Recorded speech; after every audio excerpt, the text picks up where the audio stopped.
Buenas tardes a todos y gracias por venir, por acudir a esta llamada para la presentación de este libro. Yo voy a ser breve porque creo que lo importante es que hablen los coprotagonistas, ¿no? Porque el protagonista fundamental de estas historias que están relatadas en este libro ya lo irán conociendo a lo largo de la tarde, ¿no? Pero los coprotagonistas, que son los que más tienen que hablar, pues son realmente a quienes tenemos que dejar espacio, ¿no? Yo lo únicamente quiero es empezar agradeciendo a la editorial Homo Legens, que aunque dice Juan Ángel que es una humilde editorial, yo creo que es una editorial que se está destacando en los últimos tiempos por la calidad de los libros que edita y sobre todo por la dirección de sus contenidos, ¿no? A mí me parece que es una editorial muy, muy pujante, muy brillante y que tiene para mí todo el respeto, ¿no? Por lo tanto, los honrados en ese caso seremos nosotros, ¿no? De que nos hayáis querido acoger este proyecto en vuestra editorial. En segundo lugar, agradecer a los, como decía, coprotagonistas. Algunos hay aquí y por lo tanto son a ellos a quienes interesa más escuchar, aparte del autor. Gracias por venir nuevamente a esta presentación. Y en tercer lugar, gracias al autor, que es Óscar, que está aquí a mi derecha. Óscar Rivas, con quien tengo el gusto de trabajar desde hace ya bastantes años. Es el director de comunicación de Educatio Servanda y es el autor del libro, ¿no? Y como seguramente él va a explicar un poco la génesis del libro, yo le voy a dejar a él esa parte. Yo lo único que quiero es de verdad dar gracias por todo lo que ocurre en la institución que hace ya 15 años que vio la luz, ¿no? En estos 15 años ha habido una sucesión de síes de determinadas personas, entre las que, bueno, mi mujer y yo somos los primeros, pero no por eso los más importantes, en orden los primeros, pero seguramente ha habido muchos síes posteriores de mayor importancia, incluso cualitativamente, cuyo sumatorio ha hecho lo que hoy es Educatio Servanda, que es una institución que tiene una obra educativa de relevancia y en la que fundamentalmente, que es lo más importante y que es verdaderamente lo que refleja este libro, ocurren historias que cambian la vida de las personas. Y esto es lo verdaderamente relevante de nuestra institución, porque lo que queremos evidentemente es educar a las personas, pero una educación en profundidad o una reeducación en muchos casos no se produce si no hay un cambio del corazón de las personas. Y lo que este libro refleja es cómo una serie de vidas que han tenido la valentía de dejarse retratar y poner sus historias y de desnudarse negro sobre blanco, cómo efectivamente en ellos se ve la punta del iceberg de lo que es el objetivo fundamental de esta institución, que es que las personas que en ella están y que en ella colaboran con nosotros y que en ella se forman y que en ella también como familias viven también de lo que sus hijos aprenden con nosotros, estas personas acaban siendo transformadas por un encuentro personal con Jesucristo. Esta es para nosotros es digamos, la guinda del pastel, ¿no? Lo más importante que ocurre en nuestra institución y el fin último, digamos, es este, ¿no? Así que con esta breve introducción espero de verdad que las historias que se encuentran en el libro ayuden a las personas que lo lean, que es el objetivo primero de ellos y segundo de la institución y del autor, que sean vidas que ayuden a otros, que inspiren a otros y que den muestras de que es posible, aunque se tengan los años que se tengan y aunque se tenga el pasado que se tenga, es posible dejarse transformar por un Jesucristo que está permanentemente llamando a nuestra puerta. He aquí que estoy a tu puerta y llamo. Si me abres, entraré y yo cenaré contigo y tú cenarás conmigo. Esta es la llamada permanente, eterna de Jesucristo, de ayer, de hoy y de siempre. Cuando las personas abrimos esta puerta, Él entra y entra hasta el fondo. Y esto es lo que ha hecho en el corazón de las personas que son coprotagonistas del libro. Así que muchas gracias a todos vosotros por venir, a los coprotagonistas que saldréis ahora y a Óscar, a quien le doy la palabra para que nos dé su impresión como autor. Es una delicia leer a Óscar, ¿no? Pues ya tendréis ocasión, porque he tenido ocasión de hacerlo en muchas ocasiones, en muchas veces, y aquí yo creo que ha estado especialmente inspirado para transmitir lo que las personas que protagonizan el libro han querido decirle durante un montón de horas de trabajo y de grabaciones. Así que, Óscar, pues cuando quieras. Pues muchísimas gracias, Juan Carlos, por tus palabras, y quisiera también ratificar tu agradecimiento a la editorial Homo Legens, que ha confiado en este libro, en nuestro proyecto, porque efectivamente está haciendo un trabajo formidable Y a mí me gusta especialmente la valentía de algunos de los libros publicados. Así que muchísimas gracias porque es la editorial apropiada para publicar un libro pues de este corte, ¿no? Es un libro creo que también valiente, Educación Servanda lo conocéis vosotros, pues bueno, ha tenido un recorrido intenso en estos 15 años y es verdad que somos referente educativo, eso dicen algunos, creo que somos bastante valientes, eso dicen otros, pero lo que somos realmente está en este libro. Cuando leéis la introducción, aquellos que no la hayáis hecho todavía, pues veréis que bueno, pues la génesis está muy clara. Yo hablé con Juan Carlos un día y digo, Juan Carlos, se me ha ocurrido una cosa. Era otro tipo de libro, no tenía nada que ver, quizás pues más del corte educativo que trabajamos nosotros, pero al final, pues, como digo yo, pues Dios te va marcando el camino y bueno, pues en ese momento me vino la idea de hacer un libro de testimonios. ¿Por qué no? Yo, he de confesarlo, no había leído un libro de testimonios jamás. Decir lo contrario sería mentir. Y le dije, mira, Juan Carlos, esto me va a llevar unos cuantos ratos, o sea que no es problema, podemos hacer este y el otro. Pero no fueron unos cuantos ratos. La verdad es que fueron muchos ratos, pero sobre todo hay un proceso que requiere de diferentes etapas y que empiezas a meditarlas en el momento en que te enfrentas al proyecto, ¿no? Y te das cuenta de que se trata de un proyecto importante, no por lo que tú puedas hacer, sino por lo que te van a dar aquellos de quienes vas a recabar tu información. Entonces, bueno, lo primero en un trabajo de este tipo es buscar testimonios que tengan calidad, que de alguna manera tengan una historia que contar. A lo largo del libro lo veréis, yo hablo de historias que contar. Todos los que están en el libro tienen historias que contar, de un modo u otro. Entonces, lo primero es buscar a esas personas que tengan historias que contar. Y eso no es fácil, porque cuando uno se encuentra con Dios, puede decidir pues, darlo a conocer a los más íntimos. Y está bien. Hay después una segunda escala, que son aquellos que dicen, oye, yo me he encontrado con Dios, tengo ese privilegio y quiero darlo a conocer, pero un poquito más allá de ese círculo más cercano, ¿no? Después están aquellos más osados que dicen, bueno, bien, yo me he encontrado con Dios y quiero transmitir, comunicar la buena nueva un poquito más allá, un poquito más lejos.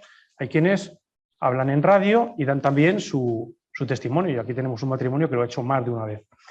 Pero el último escalón, y yo creo que es el más difícil, es el de aquellos que dan ese paso, decir, voy a publicar este libro y lo voy a poner negro sobre blanco. Y es que aquellos que hemos escrito alguna vez sabemos que el papel lo soporta todo. Y es una frase coloquial, muy sencilla de decir, pero es que lo soporta todo. Pues a mí me parece especialmente valiente. Una de las cosas que más me enorgullecen de este trabajo de Misión de Audaces, que es un libro que está hecho para audaces, es que los nombres son reales. Uno lee testimonios y es normal, y ve aquí los testimonios y digo, mira, yo prefiero no dar mi nombre, ¿no? Porque mi historia es difícil y ¿para qué voy a dar mi nombre? ¿Qué va a cambiar eso? Bueno, pues yo aquí a todos los que intervienen en el libro son 12 testimonios, incluso diría que son 15 porque hay 9 capítulos, pero hay 3 matrimonios. Los 3 matrimonios ofrecen un testimonio individual, cada uno de los dos, y después un testimonio conyugal, por decirlo de alguna manera, matrimonial, ¿no? Incluso prematrimonial, porque algunos se casan al final, ¿no? Entonces, es muy difícil de conseguir que personas que tienen una historia a veces intensas, duras, a veces dramáticas, pues estén dispuestos a dar su nombre real. Y ninguno, como decía, pues cuando le ofrecí luego la opción de poner otro nombre, dijo, no, con nombres reales, porque son historias reales. Con lo cual yo creo que eso es un aspecto diferencial. Para que hayáis entendido ya esta primera fase, después uno tiene que enfrentarse al reto, para alguien sobre todo que no lo había hecho nunca como yo, de tomarles testimonio. Entonces, bueno, ¿qué tipo de testimonios? Entonces ahí ya sí me puse a escuchar muchos testimonios y yo lo que quería era también ir a la raíz.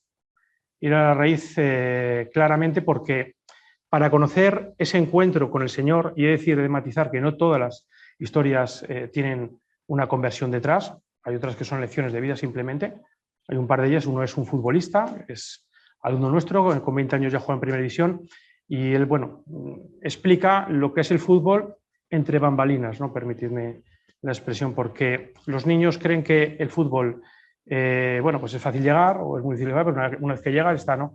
Pues este chico te demuestra cómo desde los 8 años es un esfuerzo permanente y una lucha. Con lo cual, hay historias que no son de conversión.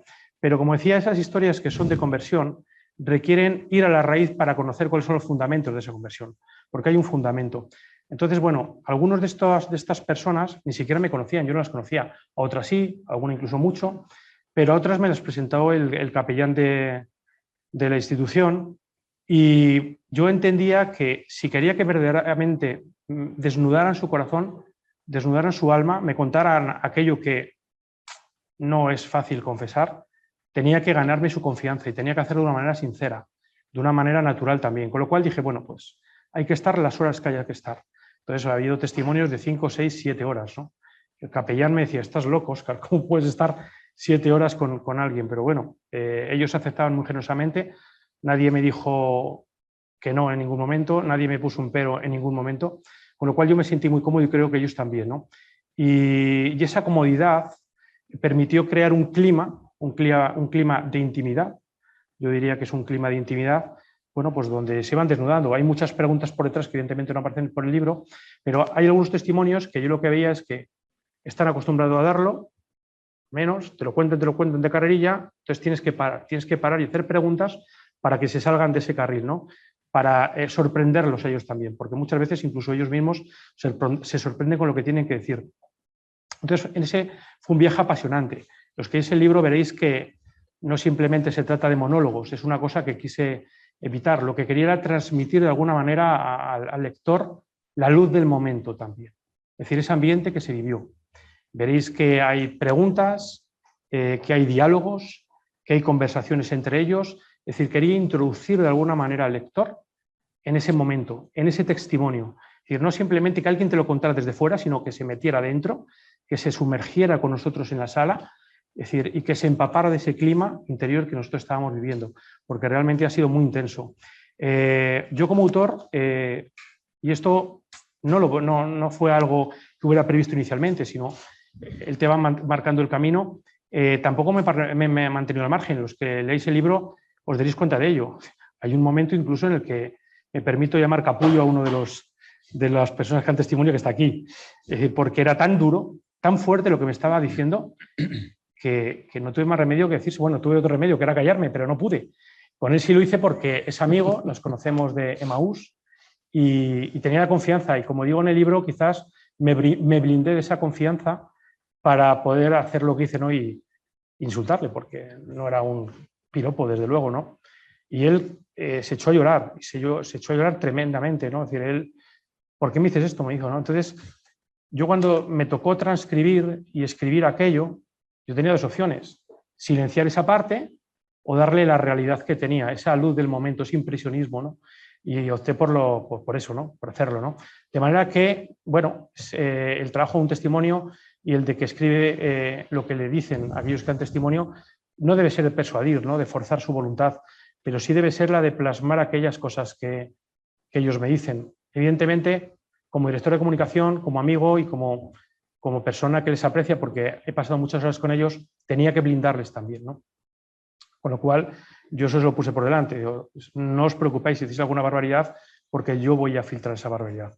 Pero dicho eso, no negaré que aquello que dijeron está en el libro. De hecho, algunos de ellos, en una primera presentación que hicimos hace 10 días en la sede de Fundación, pues cuando se enfrentaban al libro, eso lo dije antes de que lo leyera, ¿no? Vais a leer cosas que igual nos gustan. Por aquello que comentaba anteriormente, de que una cosa es decirlo, soltarlo en la radio incluso, y otra cosa plasmarlo en un papel. Es duro, es duro. Y bueno, pues la verdad es que no he tenido sino palabras de agradecimiento. Lo contrario también sería de nuevo mentir. Es buena gente, es muy buena gente, gente que tiene historias muy dispares que contar. Y aquí voy a ir un punto para que vayáis introduciéndose en el libro, ya que habéis tenido la generosidad de venir a esta sala a escucharnos. Por ejemplo, tenemos pues, una chica, una alumna que llegó con 16 años, llegó a uno de nuestros colegios, al colegio de Alcorcón, con el ánimo de pensar de que le estaban tirando, que le iban a tirar notas. Había entrado su hermana el año anterior había mejorado muchísimo su rendimiento académico y dije, bueno, este colegio tira las notas, con lo cual si lo hace con mi hermana, también conmigo. Sus notas no cambiaron, pero ella fue cambiando. De hecho, os diré que cuando entró en el colegio, y estamos hablando ya de primero de bachillerato, ella no creía en Dios. No solo no creía en Dios, sino que se confesaba atea y decía odiar todo aquello que viniera de Dios. De hecho, ella lo comenta en la primera misa del colegio, es un colegio muy grande, son casi 1.400, 1.300 y pico alumnos, ¿no, Juan Carlos? Pues os podéis imaginar, ¿no? Todos los alumnos en un templo enorme, pues en una Eucaristía. Entonces, cuando vio que todos se arrodillaban, dice, ¿pero esto qué son? Son islamistas. Entonces, a partir de ese momento se conjuró para convencer a sus compañeros de que eso era una secta y de que le estábamos comiendo el tarro. Al final fue cambiando y os voy a hacer spoiler porque creo que lo interesante es el proceso del cambio. Y hoy esa chica pues está a punto de consagrarse como monja. Entonces, bueno, pues es una de las historias, es una historia muy bonita y sobre todo que da mucha luz a aquellos chicos jóvenes, ¿no? Creo que les va a inspirar mucho. Después hay otra niña que no está aquí, es de Puerto Real. Nosotros, bueno, pues cuando llegamos a Puerto Real hubo una maquinaria mediática por parte de ciertos sectores ideológicos que metieron muchísimo ruido y asustaron a la gente, ¿no? Viene el coco, ¿no? Pues cuando el tiempo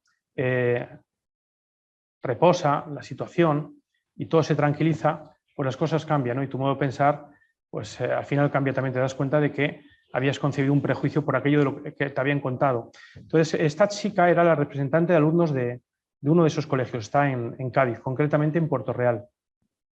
Pues bien, ella decía, lo primero que me dijo es, os odiaba a aquellos que de alguna manera irresponsables de la fundación, y os odiaba a muerte. Y dices, joder, te sorprende cómo alguien tan joven, 12 años tenía en el momento en el que nosotros aterrizamos allí en Puerto Real, puede decir algo tan duro, ¿no? Pues una chica que ha ido cambiando, hoy está en la universidad y es una de las grandes apologetas, permitirme la expresión, de Educatio Servanda, nos quiere muchísimo, tiene también una historia muy bonita que contar. Os he hablado del futbolista, tengo aquí un matrimonio, Eugenio y Lucía, que es alucinante, iba a decir otra palabra, es alucinante la historia, es impresionante, tienen un completo, lo tienen todo. ¿Qué han hecho mal y qué han hecho bien? Pues bien, seguramente ya lo estén haciendo todo. ¿Pero qué hicieron mal? Yo creo que casi todo. ¿No? Entonces, la historia es tremenda, es muy dura. Saldrán algunos de ellos aquí para apuntar brevemente alguna cosilla. Hay otro matrimonio, pues que tengo aquí, José y Ana, y ahora los veré que también tiene historia. Ella quería ser moderna y se fue haciendo moderna y se dio cuenta de qué significaba esa modernidad, entre comillas, ¿no? Entonces tiene también una historia muy bonita. Tengo por ahí detrás un matrimonio, no, todavía matrimonio no, son pareja, muy joven. Él es Marcos, fue alumno del colegio y es el primer alumno del colegio, de un colegio Juan Pablo II que tiene ya un hijo que es alumno del colegio Juan Pablo II, ¿no? ¿Cuántos años tienes? 22. 22 años y ya tiene un hijo que es alumno de nuestro colegio, os podéis imaginar. Su historia es alucinante. Laura es su novia y de una valentía también admirable, jovencísimos, y su historia es increíble. O sea, es que no quiero hacer mucho spoiler. Y después tengo ahí los tres maleantes, que ya igual hasta hablamos con alguno de ellos, si quiere, y si no, no, pero que es una historia bastante... Uno me está diciendo que no, pero bueno, igual alguno quiere, no sé, decir, que también tiene una historia realmente bonita. Déjame un poquito el libro, porque no me sé historias de memoria. Sergio, que lo tengo aquí también. Sergio es el primer profesor de un colegio Juan Pablo II que antes fue alumno del colegio Juan Pablo II. Sergio, cuando llegó al colegio, estaba desahuciado como alumno, ¿verdad? Era un proceso de transición hacia el abandono escolar. Se daba por imposible y lo daban por imposible. Y una frase, pues lo cambió todo. Y el libro, desde luego, uno de los piropos que más me han gustado de quienes han leído el libro es que no es una apología, no es una defensa ultranza de los colegios. Eso también está claro. Es decir, he tratado de ser muy neutro. Creo que si no estaría incumpliendo mi labor, ¿no? De tomar testimonio de aquello que me dan. Entonces, bueno, pues eso lo vais a ver. Evidentemente está escrito por el director de comunicación de Educatio Servanda, de los colegios Juan Pablo II, y eso es inevitable, ¿no? Pero es verdad que vais a ver otras realidades, aparte de la de Educatio Servanda, que intervienen muy activamente para que algunas de estas personas también den ese paso radical de encuentro con el Señor. En definitiva, el libro es una síntesis de lo que Juan Carlos y Educatio Servanda hemos definido en más de una ocasión, los rasgos que deben caracterizar a una escuela católica, ¿no? Es la radicalidad, no os asustéis, ser radical es ir a la raíz. Como yo decía el otro día, el antónimo de radical no es moderado, como nos pretenden decir, sino superficial. Nosotros queremos ir a la profundidad. Y esa ha sido mi intención con estas historias. En segundo lugar, testimonio. Quien no conoce al Señor no puede dar testimonio de Él. Ellos lo dan. Y en tercer lugar, apostolado. Ellos lo han conocido y se han entregado una misión que trasciende de sus propias vidas. Entonces, esos tres rasgos definitorios de la escuela católica pues, se concretan en estos 12 testimonios. De manera que eso es muy, muy importante para nosotros. Yo lo decía hace no mucho, ¿no? Es decir, ¿qué hay de Educatio Servanda en este libro? Pues todo es Educatio Servanda, lo que se ve y lo que no se ve, que es más de lo que se ve. Y después también hay un aspecto importante que me gustaría destacar, es que lo que se recaude con este libro va todo para una asociación católica integrada mayoritariamente por jóvenes, 40 días por la vida. Si alguno habéis visto Unplugged, sabéis de qué va eso de 40 días por la vida. Ellos rezan en las proximidades de los abortorios y, bueno, pues ellos hoy en día están siendo acusados de acosadores por este gobierno. Tanto es así que los quieren perseguir hasta el punto de cargarles penas de cárcel por rezar. Este es el mundo, este es el país que vivimos, que tenemos. Hay la gente que hay, pero hay gente muy buena y entre ellos está 40 días por la vida. Creo que por aquí estaba Nayeli, que es la presidenta de 40 días por la vida, muy jovencita, y bueno, hacer una labor extraordinaria y nosotros queríamos de alguna manera premiarlo. Lo escribí el otro día, ¿no? El gobierno les castiga, nosotros lo reconocemos. Eso es lo que somos. Entonces, muchísimas gracias por venir aquí y a mí me gustaría dar paso pues, a algunos de estos testimonios, una preguntita nomás, porque me han acotado el tiempo y no quiero abusar de él, con lo cual, bueno, pues... Muy bien, pues yo me bajo, dejo sitio a los protagonistas y les escuchamos a ellos, que son los que tienen que escuchar. Muchas gracias. Por ejemplo, Fanny y Lucía, por ejemplo. Aquí los mayores. Para el COVID.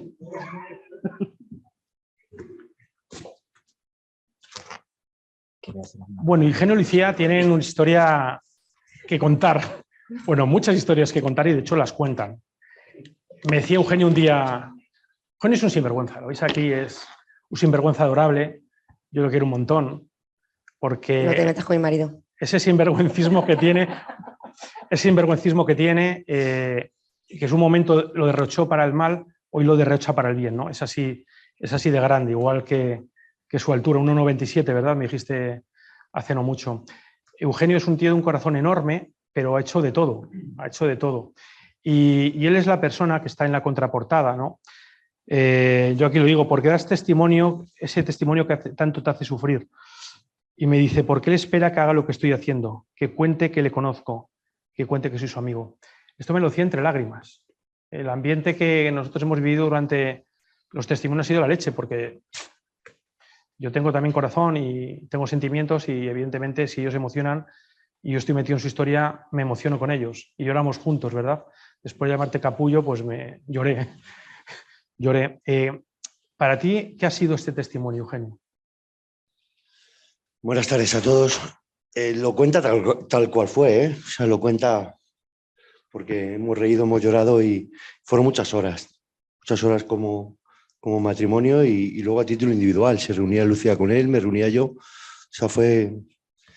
Y sí que él ya habla de la amistad y es verdad que podíamos ser amigos, pero nos unía algo más. O sea, estábamos los dos solos en una sala y el ambiente pues requería toda esa confianza y él se iba transformando, porque yo me sentía pues como hablar con el mejor amigo, o sea, algo natural, algo, tampoco era, lo contaba tal cual fue, o sea, tal cual han pasado las cosas, sin saber el resultado de que esto podría tener ni que pueda tener plasmándolo en un libro, o sea, porque yo yo hablaba, pero no sé cómo se podría transcribir. Ahora estoy leyendo el libro, estoy por esa parte además, me quedo impresionado, o sea, me quedo impresionado, no de lo que dije, sino de cómo se ha plasmado esa conversación, esos momentos que vivimos juntos en esa sala. Y la verdad es que el testimonio, pues, bueno, lo decía también el otro día, parece que lo mayor que nos están diciendo, por así decir, es la palabra valiente. A mí no me gusta. Es que los valientes no saben que lo son, por eso son no me valientes. gusta valiente porque yo considero valiente una persona, pues no sé, alguien que se vaya a la guerra contra 100 o algo así, ¿no? Pero no sé, hablar de Dios ahora mismo o contar mi pasado, como desde que le conozco a él, esa conversión y todo se transforma, porque para mí el pasado pues ya no existe, gracias a Dios, que pueda ayudar a la gente lo máximo posible y no me gusta la palabra valiente, lo considero gracia, lo considero don, lo considero una fuerza, pues podríamos decir sobrenatural, ¿no? Como tú, además una persona me considero introvertida. ¿Cómo puedes contar esto aquí? Se lo estaba contando a Óscar, pero ahora ya sabéis por dónde va el libro y los frutos que va a tener si Dios quiere. O sea, quién lo puede leer, quién no lo puede leer, o sea, da igual. Me quedo con el final y con lo que vivimos actualmente. Y eso respecto personalmente, pero como matrimonio, pues muy bien, porque yo también conocía pues toda la vida de Lucía, pero vuelvo a hacer hincapié en leerla en un libro y en leerla de esa manera es una historia, ya no es una vida y una historia, las dos cosas. O sea, y pues agradecido, porque para nosotros también es bien, es bien. Lucía, cuando nosotros hablamos por teléfono, pues para quedar y que me dieras testimonio, tú me dijiste que aparte del testimonio matrimonial que lo habéis dado pues, en emisoras, en diferentes ámbitos, tú tienes un testimonio personal muy fuerte. Entonces yo evidentemente dije, pues ¿y por qué no me lo da? Dice, no. Es muy fuerte, incluso te puedo decir que es más fuerte que el de Eugenio, pero no te lo voy a dar.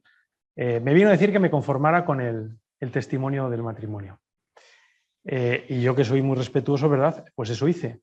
Pero es verdad que llevábamos, nos vimos 15 días después, estábamos los tres. Tú me acuerdo que tenías la cruz de San Benito ahí apretando en la mano, Eugenio, y Lucía empezó, y a los 2 minutos yo no pude menos de intervenir. Ahí supe que iba a intervenir los testimonios porque ellos fueron mi primer testimonio, que tenía que intervenir para sacarle todo lo que pudiera, ¿no? Toda esa raíz a la que nos referimos anteriormente, a tanta verdad, ¿no? Y le pregunté, lo recuerdo, bueno, está así en el libro. Es decir, ¿me quieres decir, me estás diciendo, verdad? Porque yo no daba crédito, nunca había visto que en 2 minutos se pudieran contar determinadas cosas, ¿no? Que con 12 años te intentaste suicidar. Y ahí cambió todo. Ella cambió el chip totalmente, y se inundó ahí también un... contarte nada. Ya lo sé, sí. Y cambió todo. Y eso fue un testimonio larguísimo, intensísimo. Eugenio estaba ahí y no sabía qué hacer, constantemente repetía, qué fuerte, ¿verdad? Qué fuerte, estoy flipando.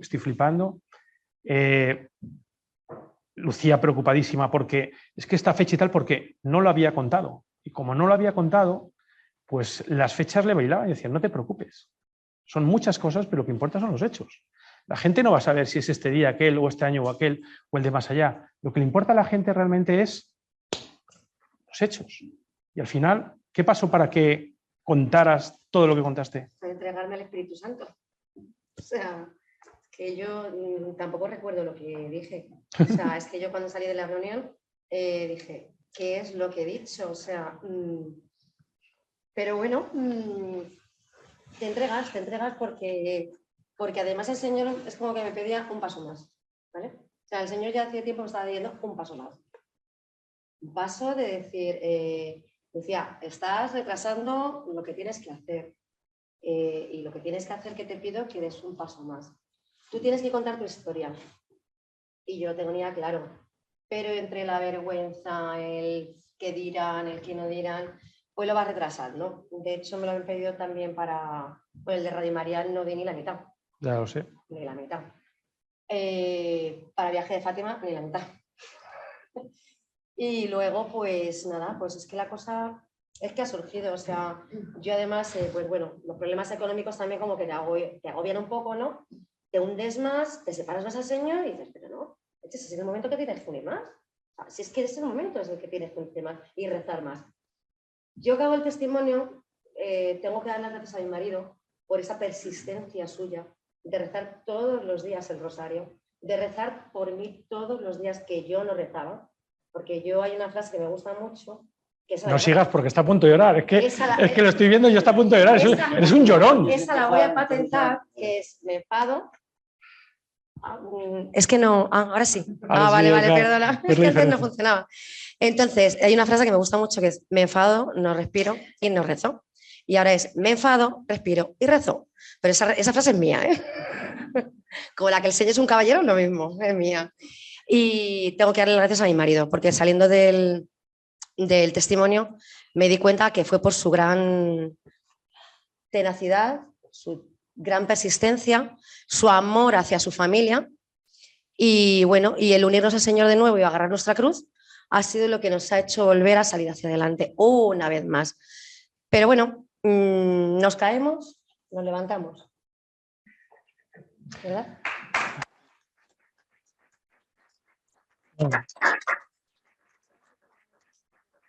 No ha sido una relación fácil, lo veréis, ha sido tortuoso todo, pero al final da gusto verles.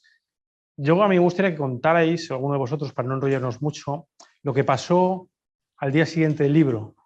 Eugenio, ¿qué pasó? Lo que me contaste, porque además ya me ha dicho la editorial, no quiero desmentirla, que va a haber segunda edición, con lo cual esto va a ir dentro de la segunda edición. Evidentemente cuento con la autorización porque ya lo hablé con ellos, ¿no? ¿Qué os pasó al día siguiente de la presentación que hicimos hace 10 días en nuestra sede? Bueno, nosotros, bueno, lo pone en el libro, pero también es un poco de spoiler. No tenemos una empresa de No, en el libro todavía sí, pero no hagas más spoilers, simplemente cuenta esto. Voy a ir más al grano, a ver si me sale. Yo es que tengo que dar más detalles. A mí como me gusta que me cuenten las cosas, Sí, si no parece que no se coge. Bueno, una deuda con Hacienda. Como trabajador autónomo, pues una deuda con Hacienda. Pues, por esto de la pandemia, pues poca facturación, una deuda con Hacienda. En el plan que está Hacienda, pues pronto va por ti, pum, pum, embargo de furgoneta, o sea, muy machacones, ¿no? 15.111 euros la deuda. Y jope, pues nos tenía bastante angustiados la deuda. Pues esto...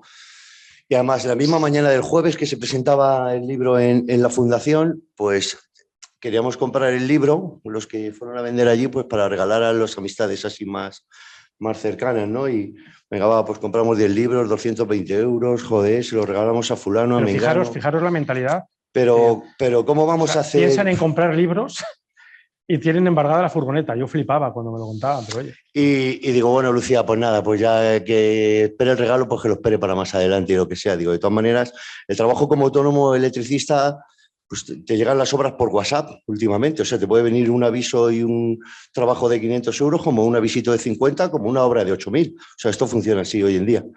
El caso, le digo, bueno, Lucía, pues vamos a pedirle al Señor, si Dios quiere, que nos entre un trabajillo y a ver si podemos comprar los libros y vamos sacando la cabecita para adelante. Y hace poco empezamos una obra, un obrón. Son 22 viviendas las que vamos a rehabilitar de instalaciones eléctricas, pero es un trabajo a 2 años o 3 años, pero bueno, pues... Y entonces quedo con ese cliente por la mañana, el inversor, el promotor, como queramos llamarlo, y le llamo, hablo con él y tengo una conversación y tal y cual, y me dice, oye, pues mira, lo único que podemos hacer es, te pago a cuenta, como tienes que hacer esta obra, que será mucho más importe que ese, pues hazme una factura y te la abono ahora mismo. Así que la presentación del libro fue el jueves y el viernes por la mañana nos levantamos con 10.000 euros que le pagamos a Hacienda y el jueves pasado estuve por aquí por la editorial comprando 4 libros. Esa es la historia. El Señor no se deja ganar en generosidad. No, claro. No acaba ahí. No, sé que no acaba, pero ya está. No, que es que le hemos saldado. ¿Habéis saldado la deuda? Nos devuelve 5.000 euros. Sí, bueno, porque hemos hecho la declaración del 2021, nos sale devolver, creo que nos debe 20 euros a Hacienda. ¡Qué bueno! Sí. Un aplauso, ¿no? Oye, muchísimas gracias. Bueno, yo lo llamo el capítulo 2 vidas, 2 milagros, porque lo veréis. Mira, mi mujer está llorando también, de verdad, esto es tremendo. Es decir, 2 vidas, 2 milagros. Ese es el título, porque de verdad son 2 milagros. Ana y José, venga, a subir un poquito. Ana es muy tímida, lo veréis pronto y tal, y José es totalmente extrovertido. Cuando empezamos yo no los conocía de nada, no los conocía de nada, le llamé y les dije quién era y me dijo, pues el padre Ángel es el capellán, lo que sea. Y así fue, a los 15 días estábamos creo que hablando y bueno, pues la cosa fue fácil, ¿no? Fue generar ese clima. Ana, que es bien extrovertida, es todo lo contrario que José, estaba bromeando antes, me dice, yo en 15 minutos he terminado, 3 horas y media. Y José invirtió esas 3 horas y media poquito, ¿verdad? Entonces, bueno, pues fue una conversación muy, muy, muy grata. Tiene una historia a contar muy potente también. Hay alguna persona que ya me han contado, es decir, que lo ha leído varias veces, porque de alguna manera le ha tocado, ¿no? Es decir, porque esto de los testimonios es, pues a mí me llega a mí me llega al otro le llega el de más allá, ¿no? Es bonito, ¿no? Porque hay de todo en este libro, ¿no? Y ellos, pues es otra variedad. Ana es fisioterapeuta, tiene un acento cerrado a Cuenca. Digo, esta mujer no ha salido del pueblo. Me dice, no, bueno, es que estoy haciendo un doctorado y tal, y dice, la leche. Pero ella insistía, quiero ser moderna. Yo quería ser moderna, ¿verdad? Y la modernidad le llevó por unos derroteros, ¿verdad?, que en principio no estaban previstos, ¿no? Es decir, ¿qué ha cambiado para ti desde que conociste a Dios? Porque he de decir que ella hace algún tiempo pensaba que el domingo era el día del gimnasio y que ella se sorprendía cuando se enteraba de que la gente iba los domingos a misa. Pero no es el día del gimnasio, esto del domingo. Entonces este era el perfil de Ana, ¿no? Es decir, ¿qué ha cambiado en vuestra vida? A ver, ¿soy? ¿Sí? A mí la verdad es que pues, conocer al Señor o empezar a conocer la religión católica me ha cambiado la vida totalmente. O sea, me ha cambiado todo. O sea, cosas que antes veía normales, pues es lo normal y ahora digo, qué atrocidad, ¿no? O sea, pensamientos míos propios de decir, joder, pero ¿cómo puede ser tan egoísta? ¿Cómo puede ser así? ¿No? Pues, no sé. ¿Puedo decir algo del libro o no? Sí, hombre, claro, hombre. Como el empeñarme en tener una niña y el saber el sexo de o sea, que era una niña y estar enfadada porque creía que era un niño y bueno, pedirle a Dios no, porque yo no creía en Dios, pues yo decía, pues que venga mal, ¿no? Que venga mal y lo aborto. Porque, a ver, abortarlo si venía bien, yo no, ahí no había llegado aún. Pero si venía mal era una excusa perfecta para quitármela del medio, que a mí no me venía bien en ese momento. A ver, estaba casada con mi marido y tenía 2 hijos, no es que me hubiera pillado joven ni nada. Dios mío, yo digo, pero ¿cómo puedo pensar? A ver, es verdad que eso me ayuda a entender la gente que piensa así.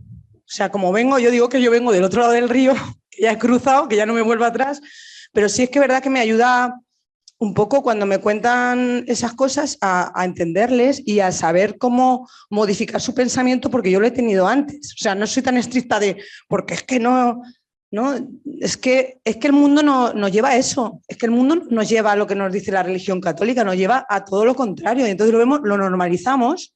O sea, estás estudiando y te quedas embarazada, pues lo más normal es que pensar en abortarlo, porque para la mayoría es lo más normal. Claro, ya cuando te cambias el pensamiento es una atrocidad. Yo digo, pero si es que asesinas a tu hijo, pero ¿cómo puedes pensar así? Claro, pero yo soy la que piensa de otra forma. Entonces, pues a mí me ha cambiado la vida y a nivel del matrimonio, pues igual. Pues yo me casé y yo dije, ojo, pues si este se pone tonto, lo mando para su casa y ya está, ¿no? Por decirlo de alguna forma, ¿no? Y, jolines, luego digo, pues si es que es para toda la vida. O sea, es que no puedo pensar así. Pero son cosas que... Y luego aparte, pues eso, porque yo soy de un pueblo pequeño, de la Mancha Profunda. Entonces me vine a estudiar a Madrid y claro, eso se nota mucho. Y te da un poco complejo pues, ser de pueblo, ¿no? Porque los madrileños son súper modernos y las madrileñas son la leche. Y entonces, pues tú quieres ser una de ellas, tú no quieres ser una retrógrada ¿no? Entonces eso... Una retrógrada. Fue mi simpatía a Cuenca, ¿verdad? Fuiste mi simpatía a Cuenca, ¿verdad? Pues coña, lo fue. Y nada, pues eso. Y se dejó llevar. José, que tú tienes que hablar también algo. Sí. Tienes que hablar algo. Es decir, tú eres como don lo has dicho una vez, tranquilito. Sí, hombre, Es decir, ella tiene mucho genio, carácter, lo vemos, empuje. Pero No, tú yo eres, también, no, carácter ¿cómo al también tengo. final acabaste entrando en...? Yo soy una persona que tiende a la pereza, porque es una persona comodona y bueno, y también una persona pragmática, muy pragmática. Y con mucha suerte en la vida, siempre. acuérdate. Aparte, siempre se me ha dicho que había nacido de pie. Bueno, entonces, ya cuando tuvo Ana la conversión y luego la seguí yo y tuve mi conversión, pues ya fui dando explicación a muchas cosas, ¿no?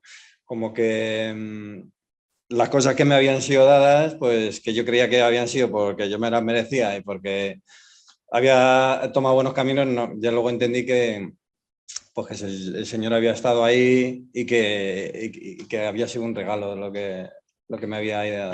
Es verdad, es como un puzzle completo que poco a poco va cobrando sentido hasta que se llena y lo entiendes perfectamente, ¿no? Y ves lo que hay dibujado en ese puzzle. Yo quería terminar con vosotros, porque he de decir que el capítulo, quiero recordar que termina algo así como José y Ana siguen abiertos a la vida. Desde que Ana deseara que si tenía un hijo que no era el sexo que ella quería, prefería abortar, que fuera un aborto, hasta ahora hay un mundo, como podéis entender, ¿no? Pero ha tenido que pasar un proceso muy duro, ambos lo han tenido que pasar, ¿no? Entonces, cuando hace unas semanas me encontré con ellos, yo no reconozco a la gente con mascarillas, y me los encontré ahí abajo, me saludaron, y bueno, pues saludas por educación, ¿no? Tal cual, y seguía subiendo las escaleras, iba con mi compañero, con el gerente de la fundación, y escucho una voz. No nos conoces, ¿verdad? No, la verdad es que no. Bajé y los vi, y cuando la vi embarazada me quedé impresionado, ¿no? Porque ese es otro fruto también que ha salido después del libro, es decir, es impresionante. Es decir, yo me quedé maravillado y estará también en la segunda edición. Yo el otro día le decía a modo de coña, es que ya esto justifica esa segunda edición, ¿no? Entonces, bueno, pues Dios es así. Os hace pasar un proceso para que de alguna manera reparéis. Y es que antes hablaba de 40 días por la vida y quisiera puntualizar o apuntar un poquito más, ¿no? Es un libro de reparación. El aborto está muy presente. Tened en cuenta que todos los que participan en este libro son gente joven y más joven, y gente muy joven. Entonces, son hijos de su tiempo, son hijos del momento que nos ha tocado vivir, y eso pues se expresa perfectamente en sus páginas, ¿no? Y el aborto pues está muy presente, no os hago spoiler. Entonces, fue providencial porque coincidimos, ¿verdad?, en la manifestación Provida que tuvo lugar hace pues, un mes y pico, y yo después lo pensaba y, joder, me encantaría que el fruto de este libro pudiera ir a esa causa, ¿no? Y lo hablé con Juan Carlos y, bueno, pues siempre es fácil. A veces nos enfadamos, ¿verdad, Juan Carlos? Pero siempre es fácil y sabemos que lo que hacemos es una misión que trasciende de nosotros y no hubo ningún problema, ¿no? Con lo cual, bueno, pues es un libro de reparación y quiero que lo tengáis presente también, ¿no? El aborto está muy, muy, muy presente. Es lo decía el otro día, el gran genocidio de nuestra época. Es un holocausto que parece pasar desapercibido en nuestros ojos, ¿no? Vamos a Alemania y vemos los campos de concentración y decimos, qué barbaridad. ¿De qué cosas puede ser capaz el hombre cuando no tiene a Dios presente? Pero es que el aborto es tremendo. Son millones y millones de muertos inocentes cada año, ¿no? Entonces, bueno, pues este libro, en su humildad, de alguna manera, pues pretende reparar pues, en pequeña medida eso, ¿no? Muchísimas gracias, Ana y José. Gracias.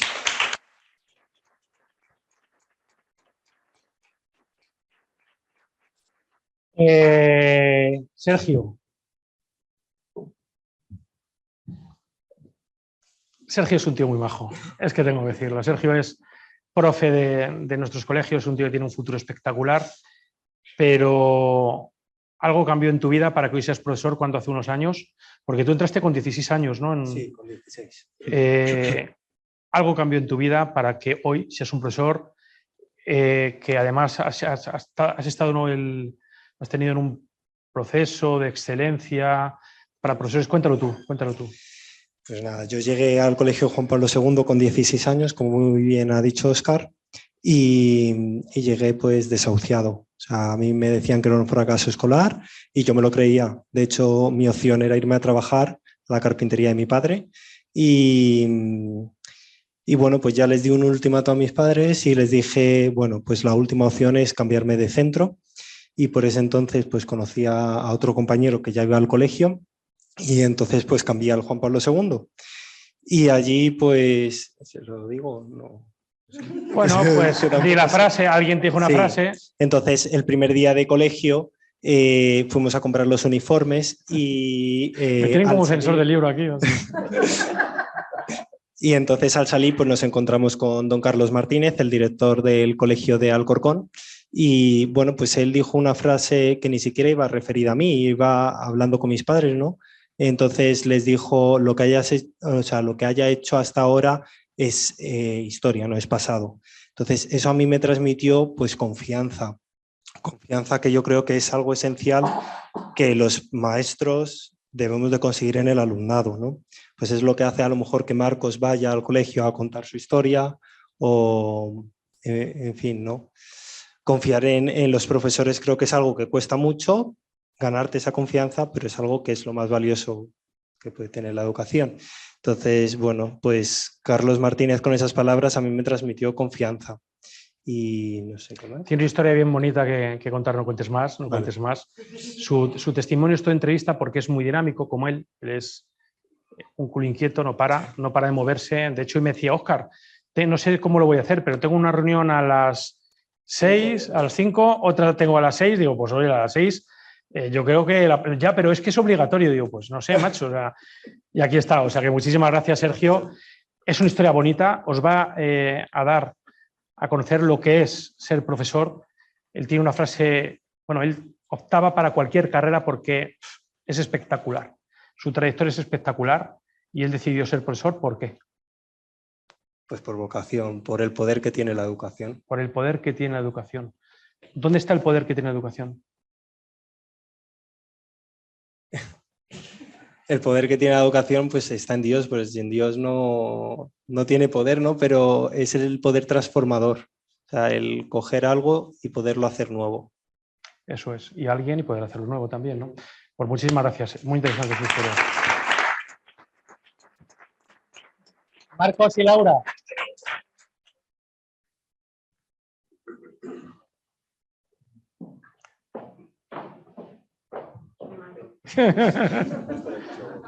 Le venía diciendo antes, dame la mano, dame la mano. Bueno, Marcos y Laura, como veis, son jovencísimos, es lo que decía anteriormente, ¿no? Hay gente joven, más joven y gente muy joven. Ellos son muy jóvenes. La historia que tienen que contar también y que cuentan es especialmente bonita para gente jóvenes, ¿no?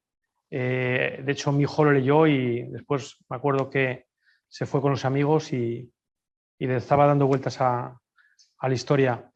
También el aborto de alguna manera está muy presente y hay una decisión valiente y ellos dirán lo mismo que decía Eugenio, ¿no? Bueno, no somos valientes, pero es que lo que decía anteriormente es que valientes son aquellos que no saben que lo son, por eso tal vez lo sean. ¿En qué ha cambiado tu vida, Marcos? Es una pregunta muy, muy amplia, tiene muchísimas cosas. Bueno, lo primero, buenas tardes a todos, muchas gracias por haber venido y les quiero pedir disculpas porque hemos llegado un poquito tarde, yo y mis... Os hemos estado esperando, hasta que no habéis llegado no hemos empezado. Han sido los zapatos. Sí, eso es lo primero. Y bueno, nuestra vida, en esto hablo por los dos, nuestra vida cambia completamente cuando somos conscientes y conocemos que vamos a ser padres, que vamos a tener una familia. En ese momento empieza a cambiar todo progresivamente.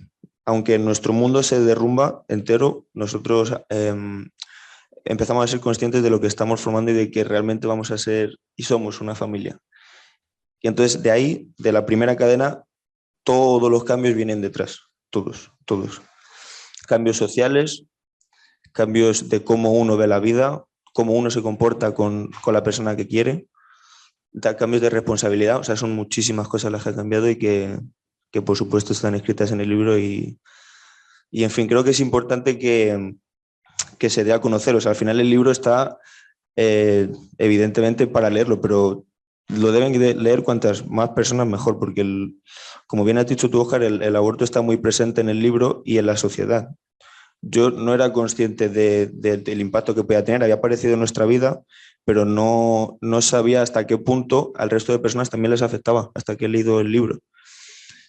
Y no me quiero imaginar lo duro que debe ser para alguien tener que enfrentarse a eso y superarlo. Y gracias a Dios nosotros no hemos tenido que pasar por ello y conseguimos, gracias al Señor y por supuesto a Laura, que fue la que ejecutó todo, ser una familia y ser realmente felices.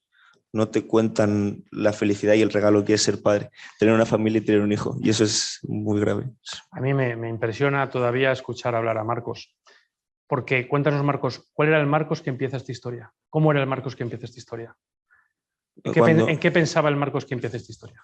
En sus vicios, en sus... quiero decir, es lo que nos educan, no nuestros padres al final, un padre quiere lo mejor para su hijo, pero el mismo padre educa a su hijo con unas formas y con unas costumbres que le están perjudicando gravemente, muy, muy gravemente, y uno al final cuando es adulto consigue ganar dinero y demás, le es más fácil satisfacer sus necesidades físicas, o sea, son necesidades físicas, deseos que para nada van a trascender en tu vida, o sea, son deseos que te van a durar desde que has nacido hasta el día que te mueras. El día que te mueras no te van a servir de nada y por supuesto en esta vida terrenal te van a hacer más miserable. Sí, bueno, este chico que habla es el chico que hace algún tiempo y que empieza esta historia está pensando solo en fumar porros, ¿no?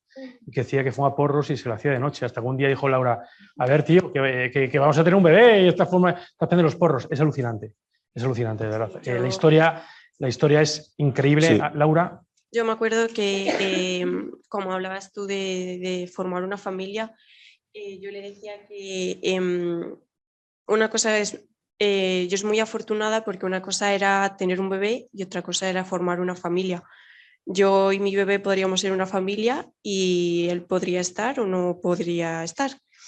Pero sí que si era estar, habría unos límites que no se podrían pasar y entre ellos obviamente era fumarse un porro, ¿sabes? Si un niño llora y digo, madre mía, ¿esto qué va a ser? Solo lo voy a hacer yo sola. Entonces, si estás, estás. Y si no, pues no estabas.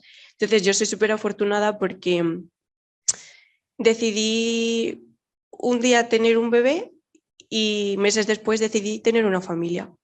Que no sé si se lo llegó a reflejar en el libro, creo que sí lo dije, que una cosa era ser madre y otra cosa es formar una familia. Y yo creo que las dos cosas son mágicas, pero si ya consigues formar una familia es como que te ha tocado el gordo, total. Muy bien, yo cuando conocí a Marcos y le escuché hablar con esa potencia que tiene, ¿no? A veces parece que sentencia, y le dije a Laura, y te lo dije a ti, este tío tiene que estudiar, porque está en otra cosa y este tío tiene que estudiar. Y no digo más, pero lo pondré en la segunda edición, pero está estudiando, le van muy bien las cosas, a Laura también le van muy bien las cosas, y bueno, pues lo veréis, pero es bastante impresionante. Pero una de las cosas que también a mí me sorprende, ¿no? Porque el libro se presentó pues hace unos 10 días en la fundación, pues había 100 y pico personas, ahí no cabía un alma, y bueno, pues la gente te da enhorabuena por haber escrito un libro, pero bueno, forma parte, ¿no?, de esto, ¿no? Pues que es un libro, la gente te da enhorabuena. Yo digo siempre, si es que un libro lo puede escribir cualquiera. Es decir, cuando empieza a cambiar tu prisma, tu punto de vista, y es cuando ya no te dan enhorabuena por haber escrito un libro, sino porque lo han leído, les ha gustado y hasta les ha tocado. Y de esos he tenido muchos testimonios en los 10 últimos días, ¿no? Álvaro, que está por aquí, ¿verdad? Es mi ayudante y da constancia de ello, es impresionante, pero es que incluso la propia Laura me decía, joder, Óscar, es que me ha tocado uno de los testimonios, incluso las propias personas que están en el libro, que son coprotagonistas, les toca el corazón el hecho de leer a otros vecinos del libro, ¿no? Pero también, esto lo cuenta si quieres, hay unos personajes que están por aquí, que además yo pedí expresamente que vinieran, que son los maleantes 1, 2 y 3. Así es como Laura llama a los amigos de Laura y de Marcos. Los llama maleantes porque cuando los conoció por primera vez eran los amigos de Marcos, tenían unas pintas de aquella manera. También habían sido alumnos del colegio, ¿no? Dice, pero es que son estos maleantes. Creo que algo así dijiste, ¿no? Pero en las duras, y lo han pasado muy mal, esta pareja, ellos son los que se han quedado, ¿verdad? Ellos han estado ahí. Y el otro día, si lo quieres contar, lo cuentas. lo que tú me decías de uno de los maleantes. No, a ver, yo que soy muy buena lectora, soy capaz de acabarme un libro en una tarde si me pongo. Me encanta leer. Este libro, yo sí es verdad, si la presentación fue el jueves, lo acabé el domingo, porque aunque se lee en una tarde no era capaz de seguir. Cada vez que salía el tema del aborto, a mí me entraban unas ganas terribles de llorar y tenía que parar. Porque, bueno, pues por H o por B, pues es un tema en mi vida muy sensible y tenía que parar, porque tenía que parar porque me voy a poner aquí a llorar como una magdalena, no lo voy a acabar, no lo voy a disfrutar. Y cuando la acabé el domingo, llorando como una magdalena al final, y el testimonio que a mí me hizo llorar no tiene nada que ver con, no sale el tema del aborto. Lo primero que hice fue escribir a José María. Yo te escribí a ti, Óscar, pero pensaba que estabas muy liado. Y luego escribí a Gemma Martínez, que trabaja con... José María es un maestro y Sí. es un personaje importante en esta historia. Y escribí a Gemma Martínez y lo primero que la dije fue, bueno, coloquialmente, es tía, que yo sé que necesito hacer algo con el tema del aborto. Ella está colaborando con lo de 40 días. Vente, bueno, todo muy coloquial, vente para casa cuando quieras, no sé qué, nos tomamos un café, tía, ves al niño, no sé qué, ella le ve todas las mañanas, pero bueno, y vemos que podemos colaborar juntas, porque yo realmente sentía que, no sé, cada uno le toca una cosa diferente. A mí el tema del aborto es una cosa que como que me llama por dentro a cambiarlo. Sé que no voy a cambiar nada o lo intentaré, pero sí. Y luego, esa misma tarde, me dice Gemma, joe, pues es que Marcos me acaba de escribir hace una hora, sin yo saber que Marcos se lo había dicho a Gemma paralelamente, diciéndome lo mismo. Y le digo, bueno, pues ya estás, invitadísima. Luego, unas horas después, también me escribió uno de mis maleantes, que no voy a decir cuál de los tres porque le va a dar vergüenza, diciéndome que también que le había encantado la historia y que ver nuestra historia siendo amigo nuestro en tercera persona, leída desde un punto de vista distinto, no es lo mismo a cuando lo contamos nosotros en plan de risas y con unas cervezas, a leerlo y plasmarlo y entender que todo lo que nos pasó también fue gracias a Dios y no a, no sé cómo explicarlo. O sea, que Marcos no dejó de fumar porros porque yo tuviese mucho carácter, que a lo mejor Dios también tenía algo que ver. Bueno, chicos, muchas gracias. Es decir, yo creo, bueno, pues lo mejor es que lo leáis, porque la lectura os va a dar muchos frutos. Yo a mis padres les testaba cada viernes, yo ceno con ellos todos los viernes, y a medida que iba haciendo los testimonios se lo iba leyendo.